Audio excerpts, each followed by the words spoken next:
Salut à tous, c'est Jérémy de la chaîne Chroniculture et aujourd'hui on se retrouve pour une vidéo spéciale qui ne traitera pas d'un film ou d'un jeu vidéo mais d'une plateforme. En effet, nous allons parler de la nouvelle plateforme de SVOD Paramount+.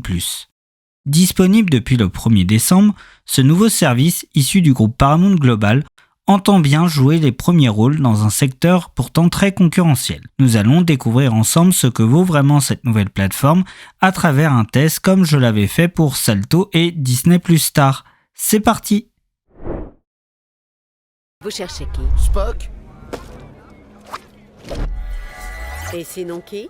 Eh oui, ici naissent de tout nouveaux films et séries. Jack va vous faire visiter. Pour qui les cafés? Viola Davis, Michelle Pfeiffer, Gillian Anderson. The First Lady, une nouvelle série géniale. Savourez votre café, madame! Yes! Ensuite, Le Master Chief. Voilà votre espresso. Mince, c'était un macchiato? Je vais le poser.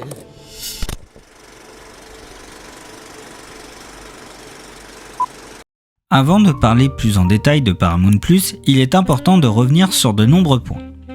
Tout d'abord, il ne s'agit pas véritablement d'un nouveau service puisqu'il s'appelait à l'origine CBS All Access lors de son lancement en 2014.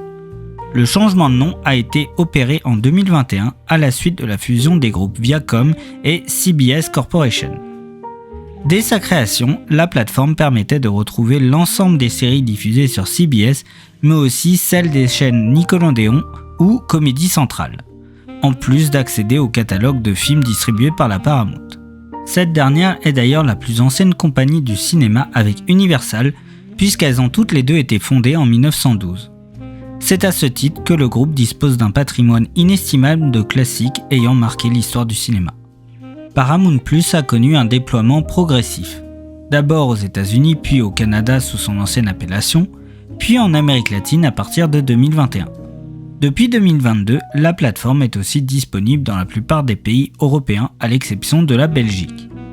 Dans certains territoires, le service est disponible en complément de la plateforme du groupe NBC Universal Peacock via une offre commune. En France, la plateforme s'appelle Universal+ et son lancement se fait actuellement au compte-gouttes puisqu'à l'heure où j'enregistre ma chronique, seuls certains opérateurs comme SFR et Bouygues la proposent en option, tout comme Prime Video. Il n'y a à l'heure actuelle pas de plateforme ni d'application. Depuis le 1er décembre, Paramount+ est disponible en France par l'intermédiaire d'un abonnement payant mais aussi via MyCanal. Je reviendrai d'ailleurs sur ce dernier point un peu plus loin dans cette vidéo. Ces dernières années, la sortie des plateformes de SVOD s'est très souvent accompagnée par un modèle assez similaire où il est souvent question d'accéder à un catalogue de programmes qu'il est possible de visionner sur plusieurs supports différents comme les smartphones, les téléviseurs ou les ordinateurs. Cependant, certaines ont quand même proposé quelque chose de différent en permettant par exemple de regarder des programmes en direct ainsi qu'un accès à des chaînes de télévision comme le font Salto ou MyCanal par exemple. Paramount Global a tenté une approche encore différente dans la mesure où la plateforme de SVOD a été lancée en parallèle de son petit frère, Pluto TV. A l'inverse de ses concurrents, Pluto TV est gratuit et entièrement financé grâce à la publicité et permet de regarder des heures de programmes en direct mais aussi en replay. Les programmes sont divisés en plusieurs chaînes et rassemblent à la fois des séries issues du groupe Paramount Global mais aussi des émissions de télé-réalité et des animés. Si la plateforme est disponible depuis 2019 dans certains territoires européens, il a fallu attendre février 2021 en ce qui concerne la France. L'annonce n'avait pas vraiment fait beaucoup de bruit à l'époque, dans la mesure où elle avait été complètement éclipsée par l'arrivée de Starz sur la plateforme Disney+. Depuis son arrivée chez nous, il est possible d'accéder à de nombreux programmes locaux à l'image d'anciennes séries télévisées diffusées à la télévision, d'anciens téléfilms et même d'anciens épisodes de télé-réalité. De même, pour les nostalgiques, les séries AB Productions sont également disponibles, notamment Hélène et les garçons et Premier baiser. Avis aux amateurs. Toutefois, si son catalogue est inférieur à la concurrence, voire à son grand frère Paramount+, il ne faut pas enterrer trop vite Pluto TV, en raison de son modèle économique qui est une alternative intéressante à l'heure où l'on souscrit de plus en plus d'abonnements. Le groupe Paramount Global ne lâche pas non plus la plateforme puisqu'elle a été lancée au Canada il y a quelques jours alors qu'il possède Paramount+ depuis 2018. Contrairement à ses concurrents qui ont récemment mis au point une offre avec de la publicité, le groupe peut s'appuyer sur Pluto TV comme moyen d'acquisition pour les emmener ensuite un peu plus haut sur la montagne. C'est d'ailleurs ce que nous allons faire maintenant avec mon test de Paramount+.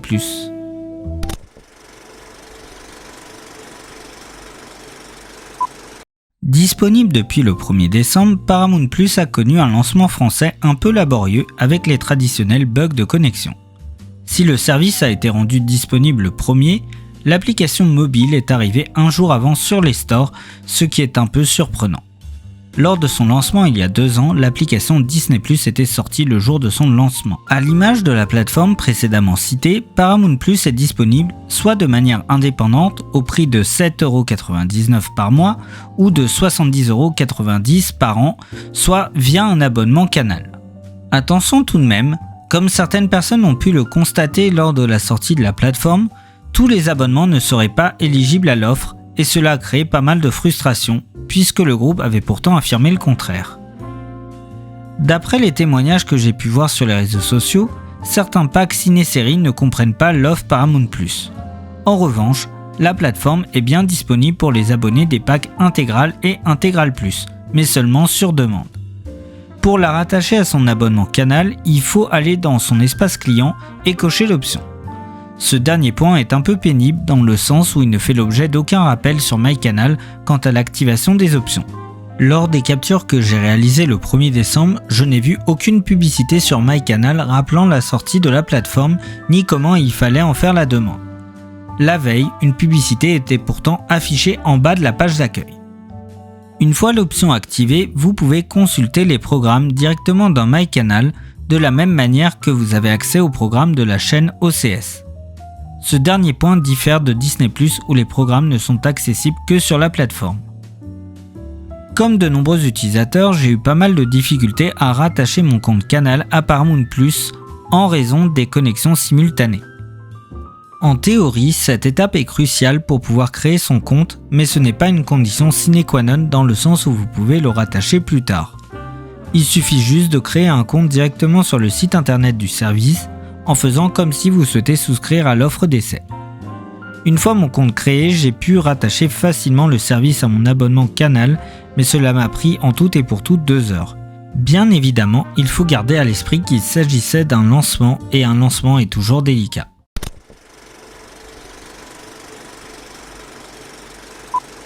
Après plus de 15 jours d'utilisation, Paramount+ est une plateforme vraiment agréable grâce à son design épuré, tant sur l'application qu'en format navigateur. À l'image de Disney+, le service est divisé en plusieurs univers où il est possible de retrouver les programmes des chaînes Showtime, Nickelodeon, Comedy Central ou encore MTV. Cependant, contrairement à son modèle, le référencement des contenus est très clairement l'un des gros points noirs de cette plateforme à l'heure où j'enregistre cette vidéo. Certains contenus sont mal classés, comme les séries de la chaîne CBS qui apparaissent un peu n'importe où, voire des films qui ne sont pas inclus dans une section spécifique de la page d'accueil, à l'image du Star Trek de 2009 qui n'est pas présent sur la page d'accueil dans la rubrique Star Trek Universe, alors qu'il est pourtant présent dans la barre de recherche. De même, des soucis d'ergonomie impactent la navigation, notamment lorsque l'on utilise Paramount+ en mode navigateur. En effet, il est assez regrettable de constater qu'on ne peut pas accéder à la fiche d'un film sans qu'il se lance. Non seulement elle est placée en dessous du lecteur, mais en plus ce n'est vraiment pas pratique. Sur l'application, la fiche est mieux placée, mais cela manque un peu d'informations comparé aux fiches de Netflix ou d'Amazon Prime Video. L'autre bug assez surprenant que j'ai pu constater durant mon test est le lancement d'un autre film que je n'avais pas choisi une fois l'achèvement de celui en cours.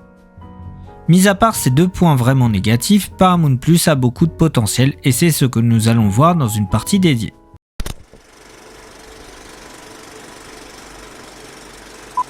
L'une des forces de la plateforme est évidemment son catalogue et pour un lancement, il est très intéressant. Certes, il n'est pas aussi dense que celui de Disney+ lors de son arrivée chez nous en avril 2020, mais il est tout de même conçu pour satisfaire tout le monde. Rappelons au passage qu'un catalogue complet n'est pas forcément synonyme de succès et l'échec d'HBO Max aux États-Unis est là pour nous le rappeler. Comme je l'ai dit dans la partie précédente, Paramount Plus englobe plusieurs univers et c'est assez plaisant de pouvoir découvrir ou redécouvrir certains programmes. Par exemple, vous pouvez y retrouver la quasi-totalité des séries et films Star Trek, de l'original à Discovery en passant par la nouvelle Strange New World qui est une création originale.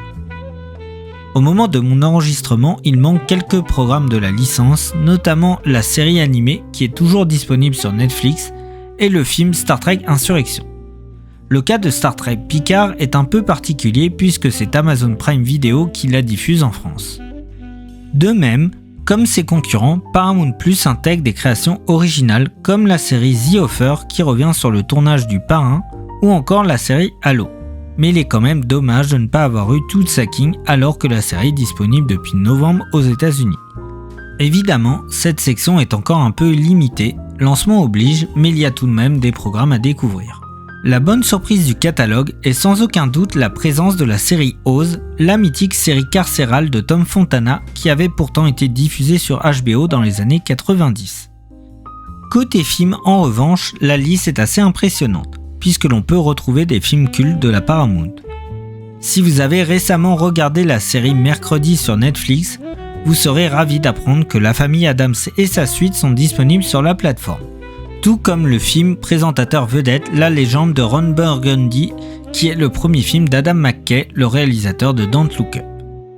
Pour les cinéphiles, pas de panique, les grands classiques sont aussi présents, puisque l'on y retrouve des films comme Boulevard du Crépuscule ou encore Les 10 Commandements.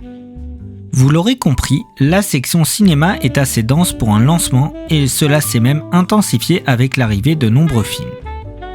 La plateforme n'oublie pas non plus les enfants puisque le catalogue intègre beaucoup de programmes cultes comme Les Razmoquettes ou Bob l'éponge pour ne citer que, mais c'est tout de même un peu léger pour un lancement, surtout si on le compare à celui de Disney+.